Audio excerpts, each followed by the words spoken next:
এই পথটা আজ এত অদ্ভুত নীরব লাগছে। মনে হচ্ছে কেউ যেন দূর থেকে চুপচাপ আমাকে অনুসরণ করছে। এই বাড়িটা আমি আগে কখনো দেখিনি, তবুও কেন জানি ভেতরে ঢোকার জন্য এক অদ্ভুত টান অনুভব করছি। ভেতরটা একদম অন্ধকার আর ঠান্ডা, কিন্তু আমি স্পষ্ট শুনতে পাচ্ছি কারো ধীরে ধীরে শ্বাস নেওয়ার শব্দ। কে ওখানে? তুমি কি আমাকে দেখছো, নাকি আমি সত্যি এখানে একা নই? ওটা কি একটা ছায়া ধীরে ধীরে আমার দিকে এগিয়ে আসছে, অথচ আমি নড়তেও পারছি না। না, এটা সত্যি হতে পারে না।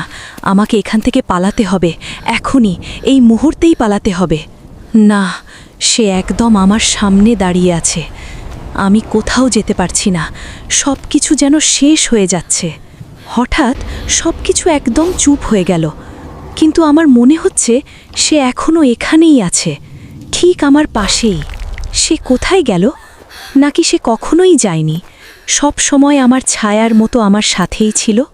আমি আর একা নই, কারণ এখন আমিই সেই অন্ধকার ছায়া যাকে দেখে সবাই ভয়ে কেঁপে ওঠে।